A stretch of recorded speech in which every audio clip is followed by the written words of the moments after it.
Honorable Election Commissioner Dr. Vivek Joshi sir, Senior Deputy Election Commissioners Shri Manish Garg ji, Shri Pawan Kumar ji, Deputy Election Commissioners Shri Bhanu Prakash ji, Shri Sanjay Kumar, DGIT, Mrs. Seema, Ms. Shubhra Saxena, Director ECI, Shri Vijay Pandey ji, DDG Law. I am Ashish Goel, DG Media.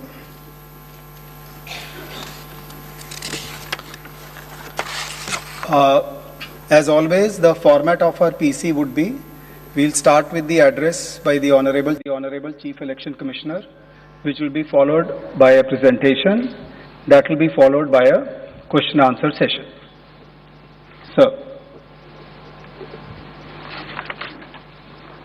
Honorable Election Commissioner Dr. Sukhbir Singh Sandhu ji, Honorable Election Commissioner Dr. Vivek Joshi, election commission के senior officers,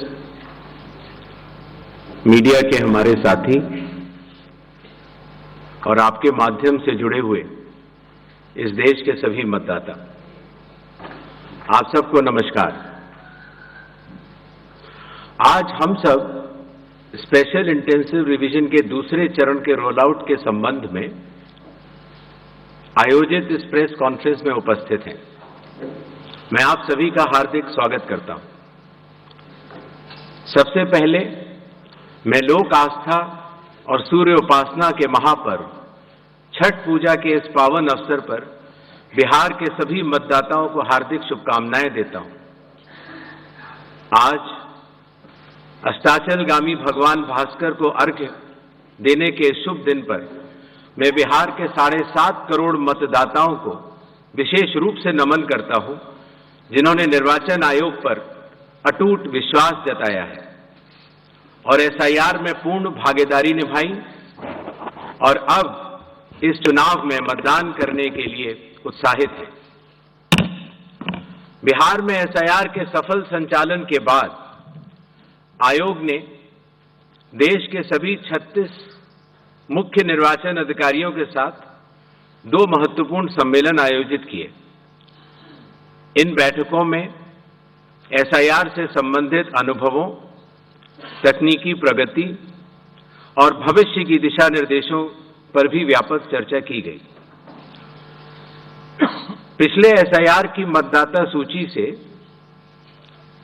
manual भी और तकनीकी तरीके से भी दोनों स्तरों पर मिलान का कार्य लगभग पूरा कर लिया गया है और इसके तैयारी के आधार पर अब चयनित राज्यों में एसआईआर का दूसरा चरण प्रारंभ किया जाएगा। याद रहे, एसआईआर का प्रमुख उद्देश्य है हर योग्य मतदाता को सूची में शामिल करना और अयोग्य को मतदाता सूची से हटाना। आइए अब पीपीटी के माध्यम से आपको विस्तार में एसआईआर के इस फेज 2 के बारे में बताते हैं। जैसा कि आप सबको पता है, एसआईआर का फेज 1 समाप्त हुआ और इस चरण की सबसे बड़ी खूबी यह रही कि बिहार के 7.5 करोड़ मतदाताओं ने बढ़ चढ़कर पार्टिसिपेट किया। 90,000 बीएलओस, सभी 12 राजनीतिक दलों के 1.6 लाख बूथ लेवल एजेंट्स, सब ने मिलकर मतदाता सूची को शुद्ध बनाने का कार्य किया और नतीजा आपके सामने है। 0 अपील्स, अर्थात बिहार की मतदाता सूची अधिकतम शुद्ध मानी जाएगी। अब फेज 2 12 राज्यों में या संघ शासित प्रदेशों में आरंभ होने वाला है। नेक्स्ट।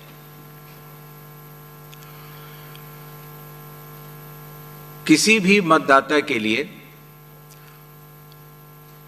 जो उसकी अर्हताएं हैं वो संविधान के अनुच्छेद 326 में लिखी गई हैं, अर्थात भारत का नागरिक होना, कम से कम आयु 18 वर्ष की होना, उस विधानसभा क्षेत्र का सामान्य निवासी होना और किसी अन्य कानून से उसको डिस्क्वालीफाई न किया गया हो।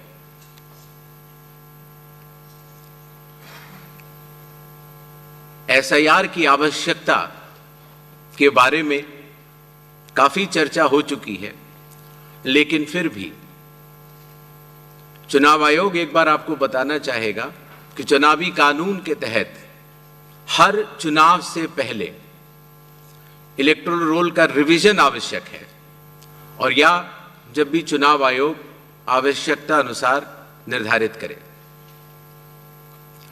विगत कुछ दशकों से लगभग हर राजनीतिक पार्टी ने मतदाता सूची के शुद्ध न होने के ऊपर चुनाव आयोग को लगातार शिकायतें दी हैं। पहले सन 1951 से लेकर 2004 तक लगभग 8 बार स्पेशल इंटेंसिव रिवीजन इस देश में चुनाव आयोग ने कराया है, और आखिरी इंटेंसिव रिवीजन लगभग 21 साल पहले 2002 से लेकर 2004 की मियाद में पूरा किया गया था। इस लंबे दौर में, 2 दशकों से भी अधिक लंबे दौर में, मतदाता सूची में कई परिवर्तन आवश्यक हो जाते हैं, जैसे कि भारत की विकास गाथा के साथ साथ लोगों का माइग्रेशन के साथ साथ कई बार उनका वोट पुरानी जगह भी बना रह जाता है और नई जगह भी बन जाता है, अर्थात एक से जगह ज्यादा रजिस्टर होने वाले वोटर्स। कई बार किसी की डेथ होने के बाद भी उसका नाम न हटाया जाना, या गलती से किसी भी विदेशी नागरिक का नाम मतदाता सूची में आ जाना। इन चारों कारणों की वजह से चुनाव आयोग ने निर्णय लिया कि पूरे देश में चरणबद्ध तरीके से एसआईआर कराया जाए, और इसकी पहली कड़ी बिहार आपके सामने समाप्त भी हो चुकी है और बड़े सफलतापूर्वक लोगों ने चुनाव आयोग पर विश्वास भी जताया है। एसआईआर करते समय एक बहुत बड़ी संख्या में चुनावी कर्मी चुनाव आयोग के साथ कंधे से कंधा मिलाकर काम करते हैं।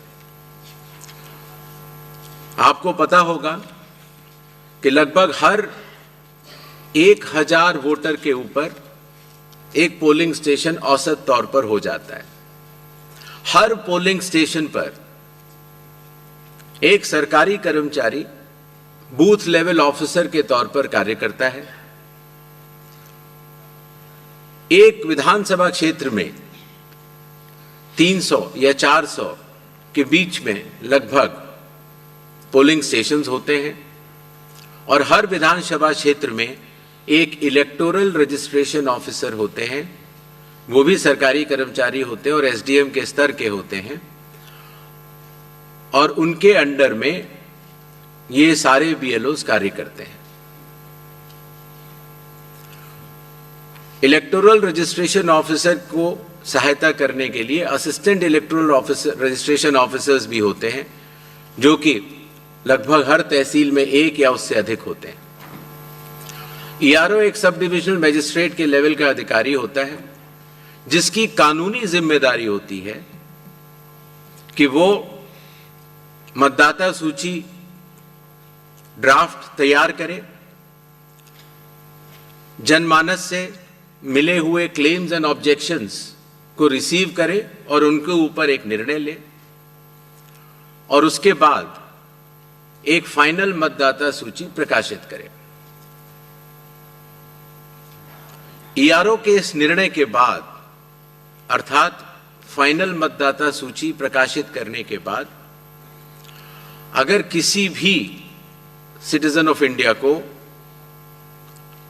उस विधानसभा क्षेत्र में रहने वाले किसी भी मतदाता को अगर कोई भी अपील करनी हो तो वो उस जिले के जिला अधिकारी के पास कर सकता है, और अगर वह जिलाधिकारी के निर्णय से भी असंतुष्ट हो तो उस राज्य के चीफ इलेक्टोरल ऑफिसर के पास अपनी सेकंड अपील दायर कर सकता है।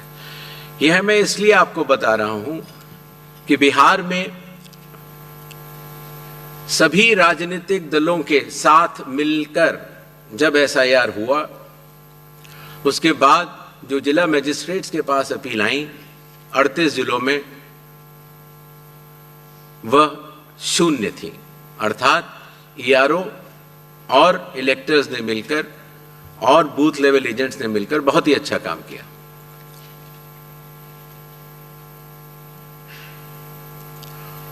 एसआईआर के समय ईआरओज और एईआरओज मिलकर सबसे पहला जो काम करेंगे वो इन्यूमरेशन फॉर्म्स को प्रिंट करेंगे। जिन राज्यों में एसआईआर हो रहा है या अभी होने वाला है, उनकी मतदाता सूची आज रात को 12 बजे फ्रीज कर दी जाएगी और उन हर मतदाता को जिसका नाम उस सूची में है, उसको एक यूनिक इन्यूमरेशन फॉर्म प्रिंट करके बीएलओ उसके घर देने जाएंगे। इन्यूमरेशन फॉर्म में वो आवश्यक डिटेल्स होंगे जो कि आज की मतदाता सूची में हैं। जब बीएलओ फॉर्म्स डिस्ट्रीब्यूट करना शुरू करेंगे एग्जिस्टिंग इलेक्टर्स को, उसके बाद इन्यूमरेशन फॉर्म में जिसका भी नाम है वो उसको लिंक करने का प्रयास करेंगे कि क्या उन्हीं का नाम 2003 की सूची में था। अगर था तो उनको कोई भी कागज और नहीं देने होंगे।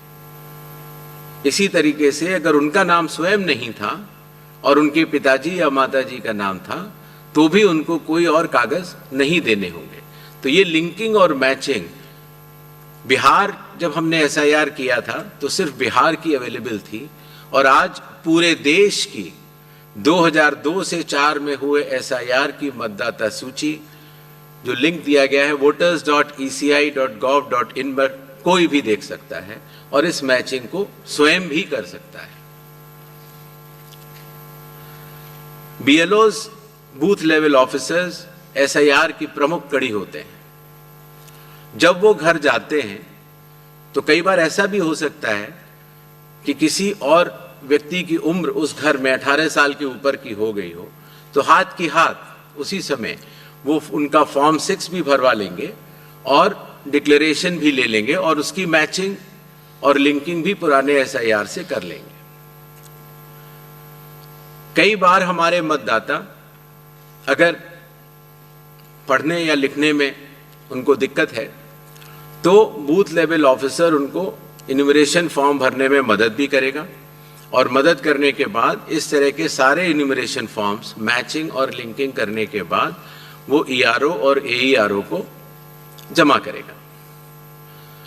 कई बार एक बार जब बूथ लेवल ऑफिसर घर जाता है तो या तो कुछ मतदाता अवेलेबल नहीं होते या कहीं गए होते हैं और या उनको मैचिंग या लिंकिंग करने में कोई समय लग रहा हो, तो ऐसे केस में बूथ लेवल ऑफिसर्स दूसरी बार भी जाएंगे और तीसरी बार भी जाएंगे। 3 बार हर बीएलओ हर घर जाएगा। जो प्रवासी लोगों की समस्या को हटाने के लिए, जो राज्य से कुछ समय के लिए बाहर गए हुए हैं लेकिन वहीं के सामान्यतः रहने वाले हैं, वो ऑनलाइन भी भर सकते हैं और खास तौर से कई बार अर्बन वोटर्स को, क्योंकि उनके दिन के समय ही ऑफिस आवर्स रहते हैं, तो वो भी ऑनलाइन भर सकते हैं। बूथ लेवल ऑफिसर का यह भी कार्य होगा कि जब वो इन्यूमरेशन फॉर्म देता है तो इन्यूमरेशन फॉर्म दस्तखत करके मतदाता को वापस भी करना होता है। तो अगर मतदाता की मृत्यु हो चुकी हो या वो स्थायी रूप से प्रवास कर चुका हो या वो एक से जगह ज्यादा रजिस्टर हो गया हो, तो वो उस जगह दस्तखत नहीं कर पाएगा और ऐसे लोगों की शिनाख्त करना भी बीएलओ की जिम्मेदारी है।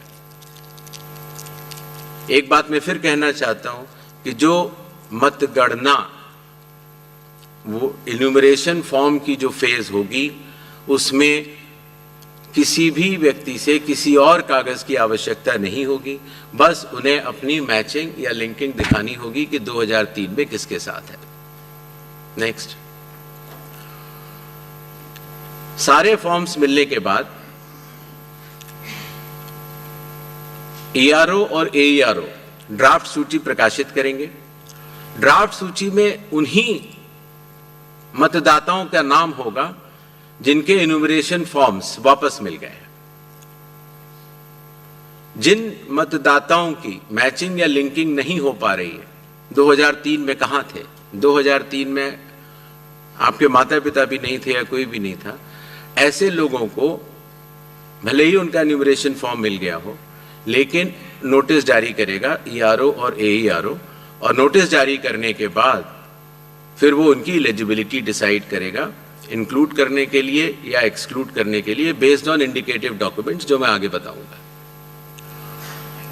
ईआरओस और एईआरओ की यह जिम्मेदारी होगी कि कोई भी योग्य मतदाता छूटे ना और कोई भी अयोग्य मतदाता सूची में अंदर ना आ पाए। ईआरओ के फैसले के खिलाफ कानूनी तौर पर जिला मजिस्ट्रेट के पास एक अपील होती है, जो मैंने आपको बताया, और जिला मजिस्ट्रेट के फैसले के खिलाफ चीफ इलेक्टोरल ऑफिसर के पास भी सेकंड अपील होती है। जो प्री इन्यूमरेशन फेज है, जो आज रात को 12 बजे से शुरू होगा, उसमें कंप्यूटर मैचिंग और लिंकिंग पिछले एसआईआर से ईसीआई नेट के जरिए की जा रही है, उसको आगे बढ़ाया जाएगा। मैनुअल मैचिंग और लिंकिंग काफी हद तक बूथ लेवल ऑफिसर्स ने इन राज्यों में कर ली है, और ट्रेनिंग जो बीएलओज की है, ईआरओज की है और डीओज की है। हालांकि काफी ट्रेनिंग हम लोग यहाँ ट्रिपल आईडीएम में कर चुके हैं, बट एक बीएलओ, ईआरओ और डीओ की ट्रेनिंग कल से शुरू होगी। सभी राजनीतिक दलों से 6 नेशनल पार्टीज जो कि हर राज्य में मौजूद हैं, और हर राज्य की जो स्टेट पॉलिटिकल पार्टीज हैं, उन सभी से निवेदन है कि वो अपने बूथ लेवल एजेंट्स, अगर उन्होंने नामित नहीं किए हैं किसी भी बूथ पर, तो जरूर कर लें। साथ ही साथ सभी चीफ इलेक्टोरल ऑफिसर्स को, डिस्ट्रिक्ट इलेक्शन ऑफिसर्स को और ईआरओस को यह निर्देश भी होंगे कि कल से शुरू होकर परसों तक वो सभी पॉलिटिकल पार्टीज को के साथ मीटिंग करेंगे और पूरी एसआईआर की प्रक्रिया को उनके समक्ष डिटेल में बतलाएंगे। जहां तक बूथ लेवल एजेंट्स का सवाल है हर पॉलिटिकल पार्टी के, जैसा कि बिहार में था, हर बूथ लेवल एजेंट एक दिन में 50 इन्यूमरेशन फॉर्म्स जो साइंड हो इलेक्टर्स के, वो कलेक्ट भी कर सकता है, उसके ऊपर अपना सर्टिफिकेशन दे सकता है और बूथ लेवल ऑफिसर्स को भी दे सकता है। इससे जो चुनावी कर्मी हैं और जो राजनीतिक दलों के नुमाइंदे हैं, दोनों मिलकर साथ काम कर सकते हैं। इन्यूमरेशन फेज में इन्यूमरेशन फॉर्म की प्रिंटिंग, डिस्ट्रीब्यूशन, मैचिंग और लिंकिंग विद 2002, 3 या 4 इलेक्टोरल रोल्स और इन्यूमरेशन फॉर्म्स को वापस कलेक्ट करने का कार्य होगा। और साथ ही साथ, जैसा आप सबको पता है, मतदाताओं की सुविधा के लिए चुनाव आयोग ने निर्णय लिया है कि किसी भी मतदान केंद्र में 1200 से अधिक मतदाता नहीं होने